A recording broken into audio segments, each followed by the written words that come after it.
Hello, नमस्कार, आदाब, सत श्री अकाल। मैं शिल्पी आप सबका फिर से एक बार हमारे इस चैनल में स्वागत करती हूँ।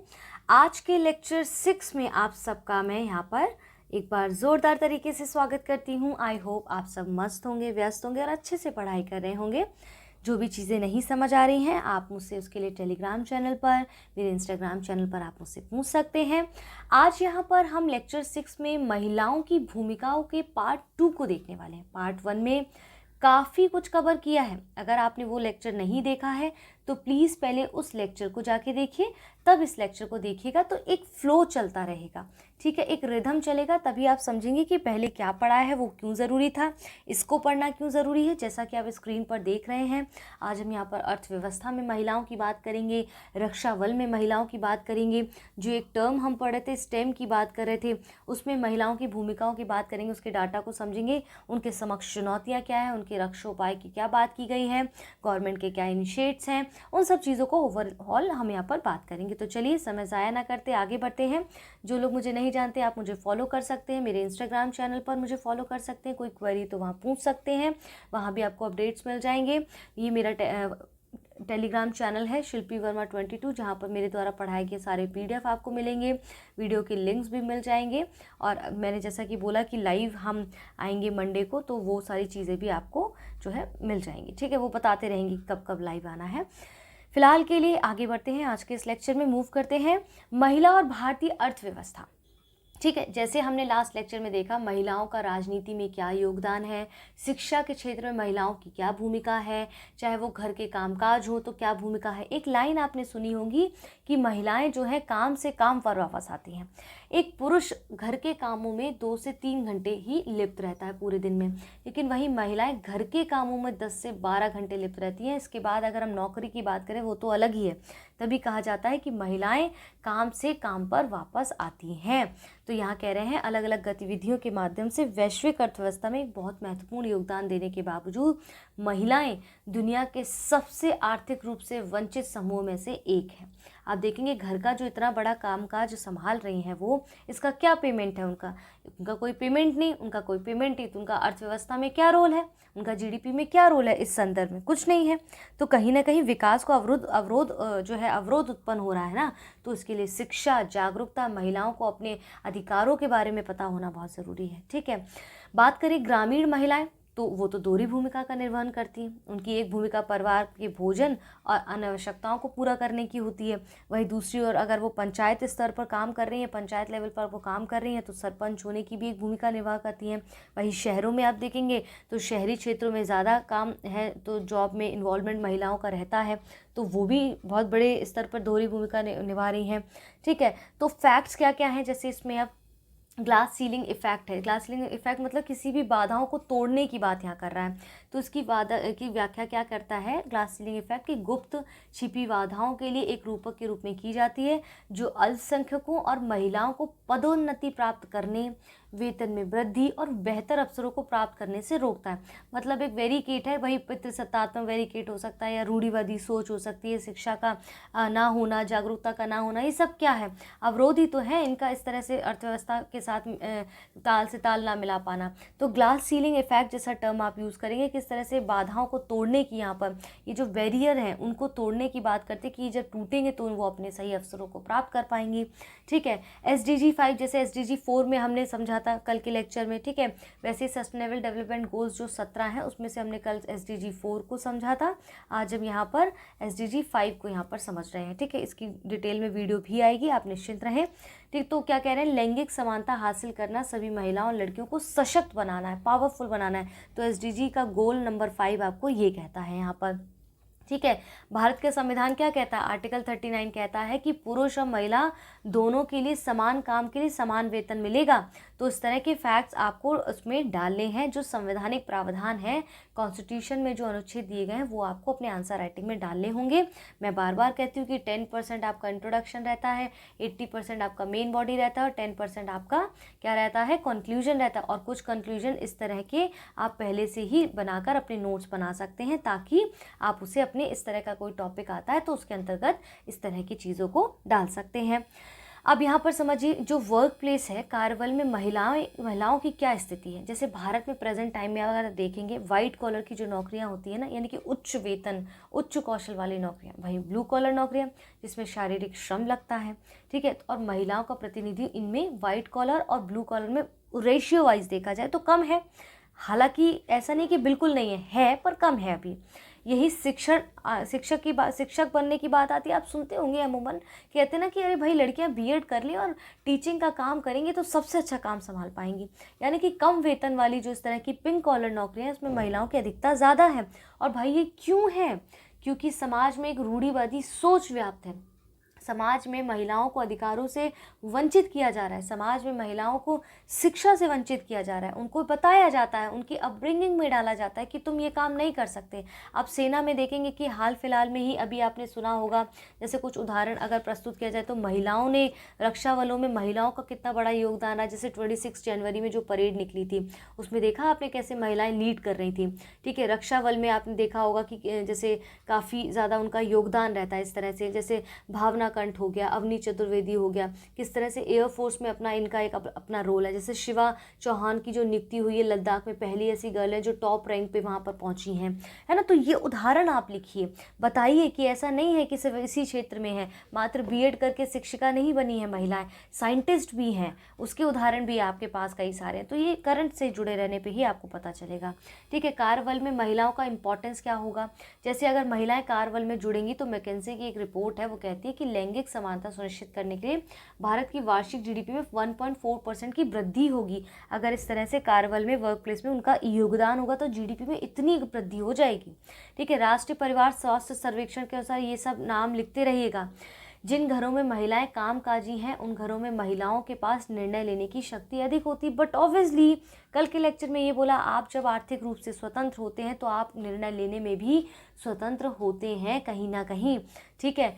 इससे भारत अन्य देशों के समक्ष खड़ा हो सकेगा। भाई वैश्विक लेवल पर भी तो एक मैसेज जाएगा। आप सोचिए यहाँ पर अगर रेप के केसेस इतने ज़्यादा हैं या इस तरह के हिंसा के केसेस इतने ज़्यादा हैं तो ग्लोबल लेवल पर क्या एक मैसेज जाएगा। मात्र G20 के एक अच्छे सम्मेलन कराने से क्या इन सब चीज़ों को पाटा जा सकता है? नहीं, ये भी उतने ही ज़रूरी हैं, ठीक है। वैश्विक प्रतिबद्धताओं जैसे सतत विकास लक्ष्य SDG 1 गरीबी का अंत करना, तो गरीबी का अंत होगा तो शिक्षा में बढ़ोतरी होगी। शिक्षा का एक बड़ा रोल है, जनसंख्या की बात हो चाहे गरीबी की बात हो चाहे महिलाओं के प्रति कुछ दुर्व्यवहार की बात हो, सब कनेक्टेड है। तो SDG गोल नंबर 1 क्या कहता है? गरीबी के अंत की बात करता है। तो ये यहाँ पर ये आप ये इस तरह के नोट में पहले ही बना के रख ले सकते हैं। SDG 5 क्या कहते हैं? लैंगिक समानता की बात करता है, इसको प्राप्त करने में सहायता मिलेगी। तो ये सारे जो सस्टेनेबल डेवलपमेंट गोल्स हैं किस तरह के आपके आंसर राइटिंग को इनरिच कर सकते हैं, ये सब लिखते रहना। और डिटेल में तो हम इसको वीडियो में समझाएंगे। ये देखिए 17 गोल हैं सस्टेनेबल डेवलपमेंट गोल्स के।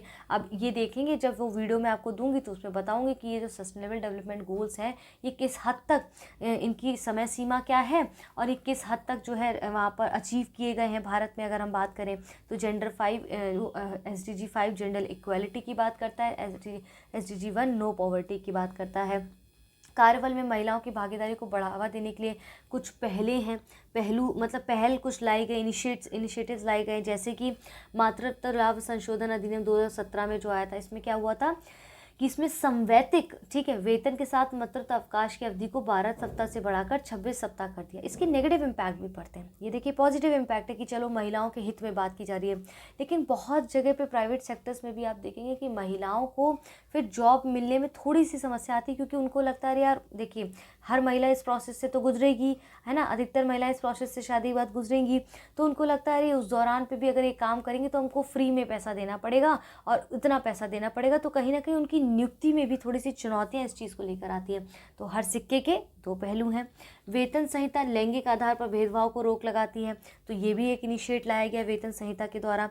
मिशन शक्ति क्या है? ये महिलाओं को सुरक्षा, बचाव और सशक्तिकरण, पावरफुल एम्पावरमेंट के लिए अम्ब्रेला योजना, यानी कि उसके अंतर्गत ही सारी योजनाएं आ जाती हैं। उसके अंतर्गत ये सारी बात शिक्षा, सुरक्षा, शिक्षा, बचाव की बात की जाती है मिशन शक्ति के अंतर्गत, ठीक है। कार्यस्थल पर महिलाओं की सुरक्षा को बढ़ाने के लिए भी कुछ इनिशिएट्स लाए गए, जैसे कि पोस्ट बनाया गया 2013 में। तो किस तरह से महिलाओं के प्रति छेड़छाड़ या ईव टीजिंग की बात की गई है वर्क प्लेस पे, इनके लिए यहाँ पर उनके अधिकारों के लिए एक अधिनियम लाया गया है इस तरह से, ठीक है।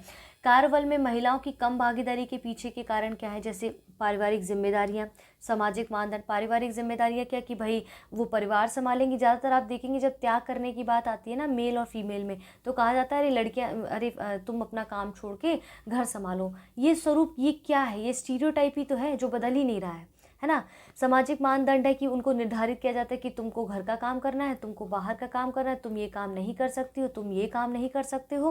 तो सामाजिक मानदंड है, कुछ रूढ़िवादिता है, कुछ पितृसत्तात्मक सत्ता का जो है एक वर्चस्व स्थापित है, जिसने इस चीज़ों को जो है कम भागीदारी में उनका योगदान जो है। कार्यबल में महिलाओं के वर्क प्लेस में आप देखेंगे कम भागीदारी दिखाई देती है इस तरीके से, ठीक है। परिवार की आय में वृद्धि होने के कारण कार्यबल में महिलाओं की वृद्धि में कमी आती है। परिवार की आय में जब वृद्धि होती है तो लगता है कि अरे हम तो इतना कमा रहे हैं, तुमको कमाने की क्या ज़रूरत है, तुम घर बैठो, तुम घर संभालो। तो इस तरह का जो माइंड सेट है ना, ये इस बात का कोई प्रमाण नहीं है। कोई सही क्राइटेरिया नहीं है, अगर सही शब्द बोलूँ तो उसका कोई सही क्राइटेरिया नहीं कि भैया अगर घर में अच्छा खासा पैसा आ रहा है तो महिला काम नहीं कर सकती। जबकि यहाँ पर बात पैसों की नहीं है, मात्र यहाँ पर बात उनके स्वतंत्र होने की, उनकी बात उनके आर्थिक रूप से स्वतंत्रता की है, आर्थिक रूप से स्वयं के निर्णय लेने की है, ठीक है। यहाँ पर भारत में वेतन को लेकर असमानता की स्थिति है, क्योंकि भारत में पुरुष श्रम का आय 82% प्राप्त करते हैं। विश्व असमानता रिपोर्ट 2022 की रिपोर्ट के अनुसार है, अपडेट करते रहिएगा। वैश्विक लैंगिक अंतराल सूचकांक जो ग्लोबल जेंडर इंडेक्स आया है 2023 में, उसमें कुल देशों में भारत 127वें स्थान पर है। मेरे ख्याल से 146वें स्थान में से 127 में, आप इसको करेक्ट कर लीजिएगा, 127वें स्थान पर। तो ये सब डाटा नोट करते रहिए और अपडेट करते रहिए। डिजिटल विभाजन की स्थिति, क्योंकि केवल 35% महिलाएं इंटरनेट इस्तेमाल करती हैं, इसलिए आप उनकी देखेंगे, चाहे आप उनकी राजनीति में भागीदारी हो, चाहे शिक्षा में भागीदारी हो, चाहे किसी भी क्षेत्र में भूमिका हो, उसमें कहीं ना कहीं उनका कम योगदान देखने को मिलता है, क्योंकि उनके पास सही जानकारी उपलब्ध नहीं है। वो आज की जो है समाज से थोड़ा सा कटकर है चीज़ों में, ठीक है। आप भी बताइए ना, आपके घरों में कितनी महिलाएं हैं, कितनी मदर हैं, या फिर आपकी जो ग्रांड मदर्स हैं या ग्रांड आंटीज़ हैं, देखेंगे कि कितना ज़्यादा डिजिटल से रूबरू है। बहुत कम होंगी, ठीक है, जिनको अभी भी फ़ोन चलाने में दुविधा होगी, इंटरनेट चलाने में दुविधा होगी, या कंप्यूटर चलाने में दुविधा होगी। तो ये हमारे घर से उदाहरण निकल कर आ रहे हैं ना, कहीं बाहर से तो नहीं आ रहे हैं। वे फॉरवर्ड क्या हो सकता है इसमें, तो महिलाओं को बेहतर वेतन, अच्छा प्रशिक्षण, कौशल, उनको कुछ स्किल प्रदान की जाए, ठीक है। नौकरी में कोटा प्रदान किया जाए। नियोक्ताओं को सरकार द्वारा प्रोत्साहन देना चाहिए कि भाई उनके लिए कुछ सीट रिजर्व होनी चाहिए, उनके आरक्षण की बात की जाए, ताकि महिलाओं को नौकरी पर रखने को बढ़ावा मिले, ना कि कभी ये 26 सत्ता का नाम सुनकर उनको नौकरी ही ना दे, ये मातृत्व अवकाश को लेकर, ठीक है। स्टेम के क्षेत्र में शिरकत करने और अपना करियर बनाने के लिए प्रोत्साहित करना, कि महिलाएं सिर्फ जो है एज अ शिक्षक या फिर एज अ नर्स या फिर as a air hostess, as a जो है रिसेप्शनिस्ट ही काम नहीं कर सकती, बल्कि इस क्षेत्र में भी अपना योगदान दे सकती हैं। साइंस के क्षेत्र में, टेक्नोलॉजी के क्षेत्र में, इंजीनियरिंग के क्षेत्र में, मैथ्स के क्षेत्र में भी अपनी ग्रेजुएशन कर सकती हैं, इसमें भी नौकरी कर सकती हैं, ठीक है। अब जैसे केयर इकोनॉमी क्या कहता है, एक अच्छा टर्म है, इसको समझिए। डेटा बैंक कहता है महिलाएं और केयर इकोनॉमी। केयर इकोनॉमी के अंतर्गत देखेंगे वो लोग आते हैं जो दूसरों पे डिपेंडेंट हैं, जिस तरह से बच्चे हो गए, वृद्ध हो गए, या जो शारीरिक रूप से इतने सक्षम नहीं है, जिनकी सेवा के लिए वहाँ पर दूसरे लोगों को नियुक्त किया जाता है। जैसे घरों में भी आप देखते हैं महिलाएं और केयर इकोनॉमी के वैश्विक स्तर पर 75% अवैतनिक केयर वर्क महिलाओं द्वारा किया जाता है, यानी कि जिनको उस केयर का कोई पैसा नहीं मिलता है, जो पुरुषों की तुलना में 3 गुना ज़्यादा है। ये डाटा लिखते रहिएगा। भारत की जीडीपी का लगभग 1% हिस्सा केयर इकोनॉमी में खर्च किया जाता है। गवर्नमेंट क्या करती है, इस पर 1% जीडीपी का हिस्सा खर्च करती है, जहाँ पर आप देखेंगे इन सब की इस उम्र के लोगों, 15 से शायद वृद्ध तक के लोगों की जो एक उम्र है, उसमें उनकी केयर के लिए जो खर्च किया जाता है वो 1% ऑफ जीडीपी है। भारत की जीडीपी का 3.1% हिस्सा महिलाओं को कि अवैतनिक काम का मूल है। उनको ये बताइए, किसी की सेवा करने का क्या पैसा मिलता है, घर का काम काज करने का क्या पैसा मिलता है? तो अवैतनिक मतलब बिना वेतन के वो काम कर रही हैं, उसका जीडीपी में अगर वो वेतन मिलता है तो 3.1% होता, लेकिन वो माइनस है इस टाइम, ठीक है। लगभग की बात करें हैं, डाटा चेंजेस होते रहते हैं। 80% भारतीय पुरुषों का ये मानना है कि बच्चे की देखभाल करना माँ का काम, प्राथमिक जिम्मेदारी, जिसके कारण इस हिसाब से सो कॉल्ड वो कह देते हैं कि आप तो घर पे बैठो, परिवार की तो आय तो अच्छी है। जब नौकरी छोड़ने की बात आती है तो महिलाओं को ही चयन करना पड़ता है, उसमें घर में से या परिवार हो या फिर नौकरी हो, ठीक है। अब जैसे केयर इकोनॉमी की विशेषताएं क्या हैं, जैसे अवैतनिक देखभाल कार्य लोकहित में होते हैं, केयर इकोनॉमी में पुरुषों से अधिक महिलाओं की भागीदारी देखने को मिलती है। ये बड़े पैमाने पर लोगों को रोजगार देती है, साथ ही इसमें वृद्धि की संभावना भी बहुत अधिक होती है। वैतनिक देखभाल कार्य भारत के लिए विप्रेषण का एक बड़ा स्रोत है। तो आप ये नॉर्मल सी चीज़ें हैं, इसको लिखना चाहें तो लिख सकते हैं, स्किप करना चाहें तो स्किप कर सकते हैं। मेन आपके लिए ये बहुत मददगार साबित होगा, ठीक है। तो यहाँ पर डाटा अपडेट कर लीजिएगा अगर कुछ आपको लगता है समय के साथ चेंजेस हो रहे हैं।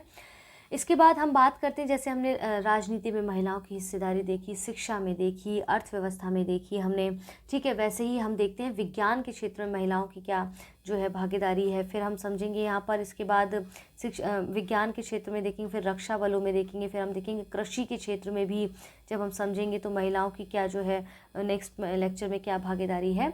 तो साइंस के क्षेत्र में देखेंगे, साइंस के क्षेत्र में क्या स्पेसिफिकली इन क्षेत्रों में साइंस, टेक्नोलॉजी, इंजीनियरिंग, गणित में इसमें महिलाएं कितना जो है पढ़ाई कर रही हैं। क्या सिर्फ महिलाएं अपने आर्ट स्ट्रीम में ही सिर्फ पढ़ाई करें, एक पहले तो पढ़ाई करें, यही बड़ी चीज़ है, क्या सिर्फ उसी में लिप्त हैं?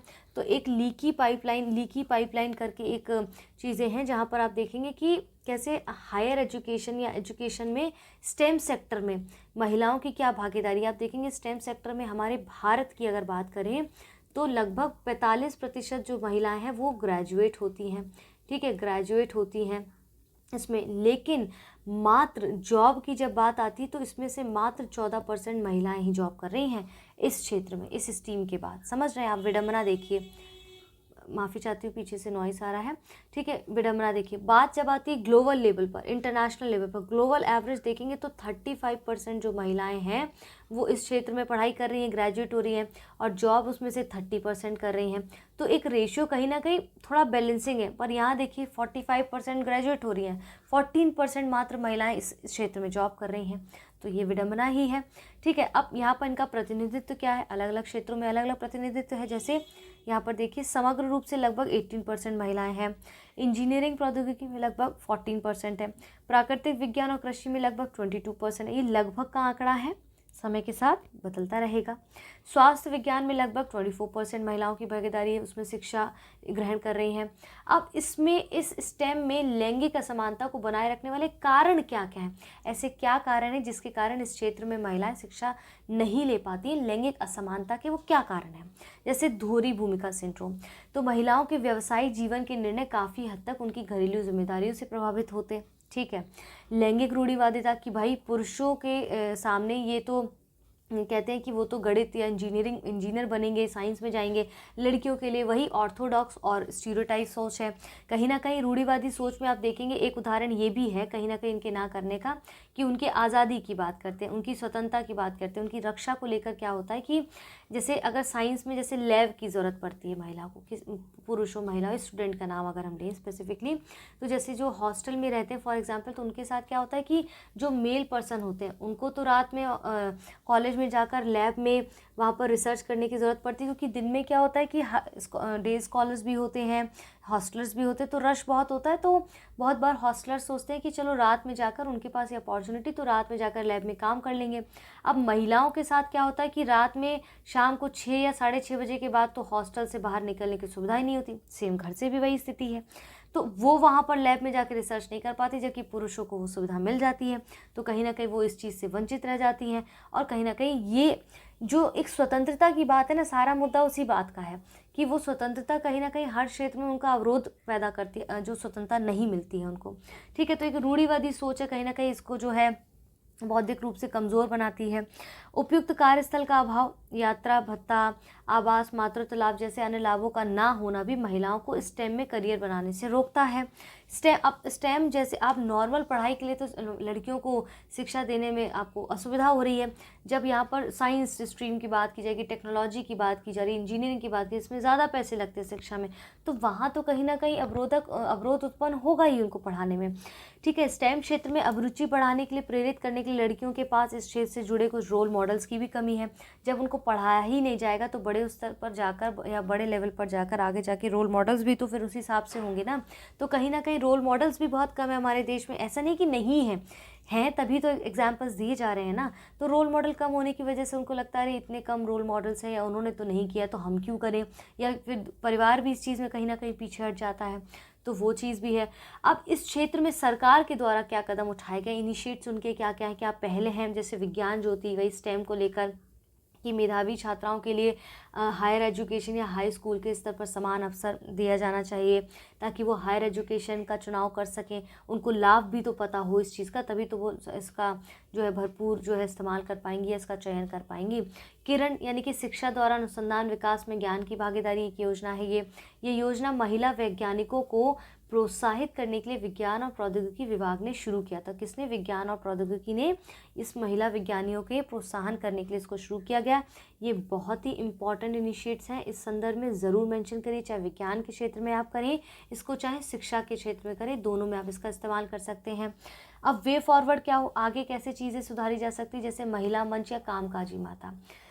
पिता संपर्क के माध्यम से महिलाओं में आत्मविश्वास की कमी को दूर करने की ज़रूरत है। महिला वैज्ञानिकों, गणितज्ञों आदि की जीवनियों को शामिल करके शिक्षण सामग्री में इनको शामिल किया जाए, जैसे कि शकुंतला देवी जो महान गणितज्ञ रही हैं उनके एग्जाम्पल्स दे सकते हैं।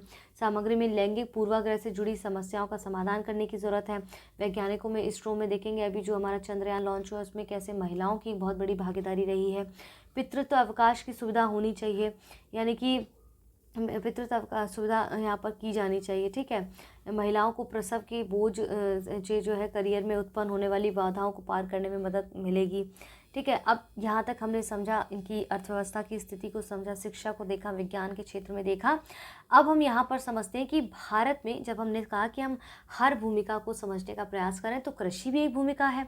भाई कृषि ने ही तो जो है कहीं ना कहीं महिलाओं को अर्थव्यवस्था में एक लीड में थोड़ा सा लाया है, क्योंकि हमारा भारत जो देश है कृषि प्रधान देश है, इतनी बड़ी जनसंख्या कृषि में लिप्त है, तो महिलाओं की उसमें क्या योगदान है। जैसे कि आप देखेंगे 2015 की जो जनगणना कृषि की स्थिति बताता है कि कुल कृषकों में 30.3% लगभग, और कृषि श्रमिकों में इतना लगभग महिलाएं लिप्त हैं।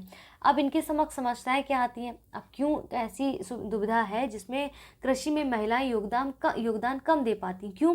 संस्थागत ऋण का अभाव है। महिला किसान बैंकों से संस्थागत ऋण के आवेदन करने में असमर्थ है, क्योंकि बैंकों को अब अक्सर सुरक्षा के रूप में भूमि के स्वामित्व की आवश्यकता होती है, और भूमि का स्वामित्व मोस्टली आप देखेंगे मेल के पास होता है, जिसके कारण उनको ऋण मिलने का अभाव रहता है, ठीक है। संपत्ति के अधिकारों का अभाव, भूमि के मालिक परिवार पुरुषों सदस्यों की तुलना में महिलाओं के पास जो है बातचीत करने की शक्ति कम होती है, और महिलाओं के पास ये खुद की संपत्ति की जो, ऐसा नहीं कि सब कुछ ऐसे ही 50-50-60 की बात कर सकते हैं, ठीक है। प्रशिक्षण की कमी, उनकी विशाल संख्या को देखें तो कृषि, मधुमक्खी पालन, ग्रामीण हस्तशिल्प में प्रशिक्षण प्रदान करने के सरकारी प्रयास थोड़े नगण्य हैं, तो कहीं ना कहीं प्रशिक्षण में कमी होने के कारण उनको इन चीज़ों से, जैसे कि अब जैसे आपने देखा है कि एक जो नया इनिशिएट लाया गया है जिसमें हम देखते हैं कि कैसे 8 प्रोग्राम्स को जो है या गरीब लोगों को या शिक्षित करके उनकी स्किल को बनाकर वहाँ पर जो है बात की गई है। जो अभी विश्वकर्मा योजना एक लाया गया है जिसमें उसमें जो है स्किल्स को डेवलप करने की बात की, उस पर ज़्यादा विचार किया गया। तो अगर इस तरह के इनिशिएट महिलाओं के संदर्भ में भी किए जाएंगे तो वो ज़्यादा अर्थव्यवस्था में अपनी योगदान दे सकेंगे, या कृषि के संदर्भ में अगर हम बात करें, ठीक है। तो सरकार के क्या इनिशिएट्स लाए गए, जैसे महिला किसान सशक्तिकरण परियोजना MKSP, तो कृषि में महिलाओं की भागीदारी बढ़ाकर उन्हें स्थायी रोजगार की संभावनाएं प्रदान करना, ये महिलाओं को सशक्त बनाने का प्रयास करेगी, उनको और पावरफुल बनाएगी, ठीक है। कुछ कार्यक्रम ऐसे भी हैं जो महिला किसानों को कल्याण पर विशेष ध्यान रूप से दिया गया है, उनके लिए लाया गया है, जैसे कि राष्ट्रीय खाद्य सुरक्षा मिशन। आप इसके बारे में अंदर डिटेल में लिखने की ज़रूरत नहीं है, बस इनके नाम ही मेंशन कर देंगे काफ़ी हो जाएगा। राष्ट्रीय तिलहन और ऑयल पाम मिशन, राष्ट्रीय सतत कृषि मिशन हो गया, बीज और रोपड़ सामग्री के लिए उप मिशन हो गया, कृषि यंत्रणी और उप मिशन हो गया, एकीकृत बागवानी विकास मिशन हो गया। तो जो भी थोड़े बहुत याद रहे उनके एग्जाम्पल्स आप अपने आंसर राइटिंग में पुट कर सकते हैं। यहाँ तक स्पष्ट हो गया है किस तरह से महिलाओं की कृषि में योगदान है, शिक्षा के क्षेत्र में क्या योगदान है, विज्ञान के क्षेत्र में क्या योगदान है, सरकार के द्वारा क्या इनिशिएट लाए गए हैं, ठीक है, और क्या इंटरनेशनल लेवल पर क्या काम हो रहा है इनको लेकर, यहाँ पर हमने देखा। इसके बाद हम आते हैं रक्षा बल में, बहुत बड़ा योगदान है, ठीक है। रक्षा बल में महिलाओं के स्थायी कमीशन को एक नज़र में देखते हैं। स्थायी कमीशन का मतलब क्या होता है कि बड़े लेवल पर जो महिलाएं हैं कैसे वहाँ पर बड़े लेवल पर जाके उनका चयन हो रहा है, या उच्च पद के लिए उनका क्या चयन। जैसे हमने देखा ब्लू कॉलर, हमने देखा वाइट कॉलर की बात की, कैसे महिलाओं की भागीदारी वहाँ पर एक कम है। लेकिन यहाँ पर हम देखते हैं कि सशस्त्र बलों में सेवानिवृत्त तक करियर शॉर्ट सर्विस कमीशन के तहत सेना में 4 वर्ष के विस्तार के विकल्प के साथ 10 वर्ष की सेवा की अनुमति दी गई है। ठीक है, उसमें बढ़ोतरी की गई है। सुप्रीम कोर्ट के हस्तक्षेप के बाद केंद्र ने रक्षा बलों में महिलाओं को स्थायी कमीशन देने का फैसला किया है। आप यहाँ पर एक चीज़ समझिए, जैसे सशस्त्र बलों में महिलाओं के प्रतिनिधि प्रेजेंट टाइम में क्या स्थिति है। उदाहरण के तौर पर लगभग की बात हो रही है, जैसे थल सेना, वायुसेना, ठीक है, नौसेना, उनका रेशियो कुछ इस तरह से है। रूसी सशस्त्र बलों में अगर आप देखेंगे इंडिया के कंपैरिजन में, तो लगभग 10% और अमेरिका में 16% महिलाएं सशस्त्र बलों में शामिल हैं। अब भारत का रेशियो देख लीजिए आप। तो सशस्त्र बलों में महिलाओं के प्रतिनिधि की वर्तमान स्थिति क्या है, यहाँ पर वो देखिए, जैसे पुरुष सैनिकों के बीच महिला नेतृत्व की स्वीकार्यता की थोड़ी कमी की, उनका एक्सेप्टेंस कहीं ना कहीं कम दिखने को मिलता है पुरुष सैनिकों के कंपैरिजन में। महिलाएं पुरुषों की तरह इस तरह से शारीरिक रूप से उतनी मानदंडों को पूरा नहीं करती। भाई उनकी शारीरिक बनावट अलग है, तो उनके लिए नियम भी अलग होने चाहिए कुछ कुछ। ठीक है, अब पहाड़ों में जो लोग रह रहे हैं, जो सैनिक है, उनके लिए भी तो जब नियम अलग बनाए जा सकते हैं, तो महिलाओं के लिए भी तो अलग नियम बनाए जा सकते हैं उनकी शारीरिक मानदंडों के हिसाब से, और है भी। या यौन उत्पीड़न के प्रति महिलाओं की संवेदनशीलता, अलग शौचालय जैसी भौतिक बुनियादी सुविधाओं की कमी है। अब उनको कहीं ना कहीं उनके मन में पता रहता है, भाई उनकी सुरक्षा को लेकर ध्यान में रहते हैं कि भाई इस कारण भी महिलाओं की उसमें जो है भागीदारी कम दिखती है। ठीक है, और अलग शौचालय जैसे अब मान लीजिए कहीं बहुत ही एकदम ऐसे पिछड़े इलाके में उनका जो है सशस्त्र बलों में वो चली जाती हैं, तो वहाँ पर उनको इस तरह की सुविधाओं से वंचित किया जाता है कि जैसे अलग शौचालय का प्रावधान नहीं मिल पाता है। बहुत सी, जैसे एक उदाहरण, छोटा सा उदाहरण समझे, हालांकि इस बात से बहुत इतर है वो। जैसे उदाहरण के तौर पर जैसे गुंजन सक्सेना मूवी आई थी, उसमें देखा था कैसे कि वो अकेले एयरफोर्स में उस वक्त थी, और कैसे उन्होंने चैलेंज देखे कि फीमेल के लिए वहाँ पर उनके लिए वॉशरूम्स नहीं थे, उनको चेंजिंग रूम नहीं मिलते थे, सारे मेल जो सारे लोग थे वहाँ पर, तो कैसे उसके बीच में उनको चैलेंज जो है एक्सेप्ट करना पड़ा था। तो एक वो पहलू भी है। वहीं एक पहलू आपका ये भी है कि लद्दाख में जो अभी हाल फिलहाल में आप देखेंगे कि जो एक महिला नियुक्त हुई है सेना में, ठीक है, तो वो सबसे बड़ी टॉप रैंक पे, वहाँ पर सबसे टॉप पर अगर ऊपर जाके देखें तो शिवा चौहान जो है लद्दाख की पहली ऐसी चयन है जिनको टॉप चोटी पर नियुक्त किया गया है ना। जैसे अग्निवीर भर्ती में भी महिलाओं की भागीदारी आप देखते हैं। भावना कंठ हो गया, अवनी चतुर्वेदी एयरफोर्स में आप देखते हैं इनका एक अपना योगदान है। तो ऐसे एग्जाम्पल्स भी आप अपने आंसर राइटिंग में डालेंगे, ये एग्जाम्पल्स भी बहुत ज़रूरी हैं। रक्षा बलों में महिलाओं का प्रवेश का जो क्रम रहा है वो कैसे रहा है, जैसे 1888 में भारतीय सैनिक नैसर्गिक सेवा की स्थापना हुई। 1992 में महिलाओं को गैर चिकित्सीय भूमिका के लिए वहाँ पर शामिल किया गया। फिर 2015 में भारतीय वायुसेना में फाइटर पायलट की पद पे नियुक्ति की गई। उसके बाद ही आप देखेंगे अवनी चतुर्वेदी, भावना कंठ, और भी ऐसे नाम आपको दिखाई देंगे। 2020 में देखिए सुप्रीम कोर्ट ने सचिव रक्षा मंत्रालय बनाम बबीता पुनिया बाद में महिलाओं को स्थायी कमीशन देने के पक्ष में भी निर्णय लिए गए हैं। तो इस तरह के उदाहरण या डाटा के साथ आप यहाँ पर मेन पार्ट में इसको मेंशन कर सकते हैं। अगर याद रहता है तो कोई प्रेशर नहीं है। ठीक है, अब इससे संबंधित अधिकार क्या क्या है हमको यहाँ पर वो भी समझना है। इससे संबंधित अधिकार क्या क्या है, जैसे बढ़ती विविधता। तो बढ़ती विविधता क्या है, ये सैन्य प्रभावशीलता और निर्णय लेने में सुधार कर सकता है, क्योंकि महिलाएं बल में एक नया दृष्टिकोण और प्रतिभाओं का समूह लाती हैं। बढ़ती संचलनात्मक जो है प्रभावशीलता, महिलाएं लड़ाकू नौकरियों में अच्छा प्रदर्शन करने और सेना की समग्र परिचालन प्रभावशीलता में बढ़ावा करने में सक्षम होती है। बेहतर सामाजिक प्रतिनिधित्व, भारतीय सेना को पूरी आबादी की रक्षा सेवा करने के लिए तैयार किया जाता है, और ये महिलाओं से बेहतर कौन कर सकता है। बेहतर प्रतिधारण और भर्ती, महिलाओं को सफल होने का मौका देकर भारतीय सेना प्रतिभाशाली लोगों के एक व्यापक पूल को आकर्षित करने और उसे रखने में सक्षम होती हैं। रूढ़िवादिता को तोड़ता है। ठीक है, महिलाओं को शामिल करना है, पारंपरिक धारणा का खंडन करता है कि पुरुष ही मात्र ये काम कर सकते, वही शारीरिक रूप से सक्षम है, ऐसा नहीं है। ठीक है, महिलाओं के लिए बेहतर सहायता, भारतीय सेना में महिलाओं के लिए एक माहौल में सुधार के उपाय किए गए। इसमें केवल महिलाओं की बैरक की संख्या बढ़ाना, बच्चों की देखभाल के क्रैश सुविधा इत्यादि दी जाती है। लागत प्रभावी, जैसे जैसे भारतीय सेना में महिलाओं का अनुपात बढ़ता है, योग आवेदकों के लिए बड़े पूल के परिणामस्वरूप भर्ती और प्रशिक्षण लागत में भी कमी आ सकती है। तो इस तरह के लाभ भी हमें दिखाई देते हैं। अब जैसे यहाँ पर हम देख रहे थे ना रक्षा बलों में स्थायी कमीशन की बात में, तो महिलाओं को जो है स्थायी कमीशन देने के पक्ष में भी कुछ तर्क हैं। वो तर्क क्या है? जैसे कि महिलाओं को स्थायी कमीशन नहीं दिया जाना समानता के अधिकार का उल्लंघन करता है। किसके? समानता के अधिकार का उल्लंघन करता है। समानता के अधिकार का उल्लंघन करता है अगर नहीं मिलता है उनको ये पद, ठीक है। इससे रूढ़िवादी व्यवहार को बढ़ावा मिलता है। दिखता है कि भाई रूढ़िवादी चीज़ें व्याप्त हैं, इसलिए उनको समानता का अधिकार नहीं दिया जा रहा है। पहाड़ी राज्य में सैनिकों को पहले से ही शारीरिक मानदंडों में छूट प्रदान की गई, यही चीज़ हमने बोला था। तो महिलाओं के लिए भी ये पक्ष में तर्क आता है कि उनके लिए भी तो फिर ये रूल बन सकता है ना। इसके बाद किसी भी सेवा में शामिल होने या पदोन्नति के लिए योग्यता मूल आधार होनी चाहिए, ना केवल ये कि वो लिंग के आधार पर हो, ठीक है। अब महिलाओं को कर्नल, ब्रिगेडियर आदि जो हायर रैंक है ना, उनकी नियुक्ति के लिए भी अधिक अवसर मिलेंगे, क्योंकि ये केवल 14 साल की सेवा के बाद ही प्राप्त किए जा सकते हैं। और महिलाओं को में अब इस चीज़ों को बढ़ा दिया गया है यहाँ पर महिलाओं के लिए भी, ठीक है। उच्च रैंकिंग में लिंगानुपात में सुधार के लिए परिणाम स्वरूप रक्षा बलों में लिंग जो संवेदनशीलता निर्णय लिए जा सकेंगे, काफ़ी सेंसिटिव निर्णय भी लिए जा सकेंगे, और महिलाओं के सामाजिक दर्जे में भी वृद्धि होगी। तो ये सब क्या है? महिलाओं को स्थायी कमीशन में देने के पक्ष में तर्क है ना। वर्तमान स्थिति क्या है, नज़र में हमने देखा क्या है, पक्ष में भी तर्क को हमने यहाँ पर समझा। इन सब चीज़ों को लिखते रहिएगा, ठीक है। ये हमने यहाँ पर समझा ही है। लाभों को भी हमने देखा है, यहाँ संबद्ध अधिकार को, अच्छा हमने यहाँ पर इनसे संबंधित जो अधिकार है उसको यहाँ नहीं देखा। जैसे समानता का अधिकार क्या कहता है, आर्टिकल 14, कि भारतीय सेना द्वारा महिलाओं को कुछ भूमिकाओं से बाहर करने को इस अधिकार के उल्लंघन के रूप में देखा गया है। ये लैंगिकता के भेदभाव पर टिप्पणी करता है। काम का अधिकार, यानी कि सभी शारीरिक बनावट के कारण महिलाओं को केवल उनकी शारीरिक बनावट के कारण कुछ पदों से बाहर रखा गया है, जबकि यह अनुच्छेद 15 का निषेध करता है। गैर भेदभाव का अधिकार आर्टिकल 16 करता है, क्योंकि ये महिलाओं के साथ उनके लिंग के आधार पर भेदभाव करता है, जो कि पूरी तरह से उल्लंघनीय है। तो ये सब आर्टिकल लिखना है आपको अपनी आंसर राइटिंग में। इसको पूरा डिटेल में भले ही ना लिखें, एक शॉर्ट फॉर्म में इसका मर्म समझ के वहाँ पर लिख दीजिए। जीवन और व्यक्तिगत स्वतंत्रता का अधिकार आर्टिकल 21 कहता है कि महिलाओं के बहिष्कार इन अधिकारों का उल्लंघन है, क्योंकि ये अपने देश की सेवा करने, अपनी स्वतंत्रता की रक्षा करने से रोकता है, ठीक है। शिक्षा का अधिकार आर्टिकल 21 कहता है विशेष भूमिकाओं में महिलाओं को बाहर करना अनुच्छेद 21 के तहत उनकी शिक्षा के अधिकार का उल्लंघन है, क्योंकि उन्हें विशिष्ट क्षेत्रों में शिक्षा और प्रशिक्षण प्राप्त करने का अधिकार है।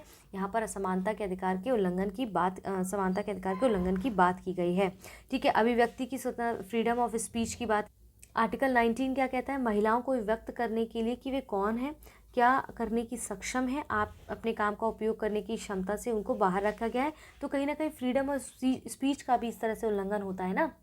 तो कहने का तात्पर्य ये कि कॉन्स्टिट्यूशन में, हमारे इंडियन कॉन्स्टिट्यूशन में किस तरह के आर्टिकल्स दिए गए हैं जिसमें महिलाओं के आरक्षण की इस तरह से बात की, महिलाओं की समानता की बात की जाए, चाहे उनकी स्वतंत्रता की बात की जाए, समता की बात की जाए, लिंग के आधार पर भेदभाव ना किया जाए, इसकी बात की जाए, वो सारे कॉन्स्टिट्यूशन में सारे आर्टिकल्स आपको यहाँ पर दिए गए हैं।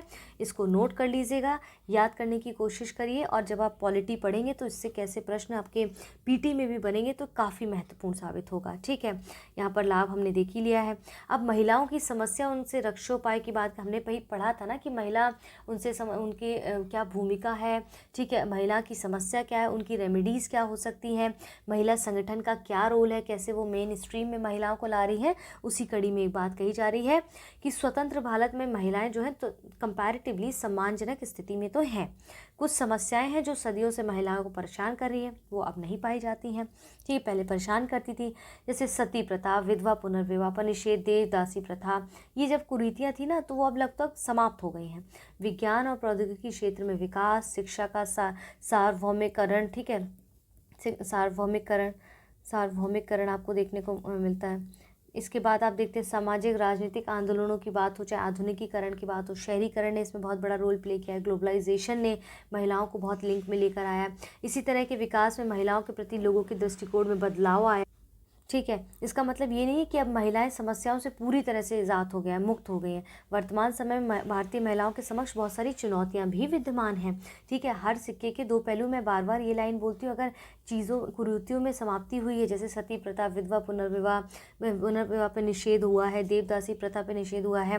वहीं आप देखेंगे दूसरे पैरेलली विज्ञान और प्रौद्योगिकी क्षेत्र में विकास हुआ है, शिक्षा के क्षेत्र में काफ़ी विकास देखने को मिला है, ग्रामीण क्षेत्र पे भी बड़े व्यापक स्तर पर विकास देखने को मिला है, लेकिन समाप्त नहीं हुई हैं कुछ चीज़ें। तो उन समाप्त को करने के लिए उनको ग्राउंड लेवल पर अमली जामा पहनाना पड़ेगा, हमारी सोच में बदलाव करना होगा। मात्र कॉन्स्टिट्यूशन में बदलाव या कानूनी रूप से प्रावधान से कुछ नहीं होगा जब तक हम उसको स्वीकार नहीं करेंगे।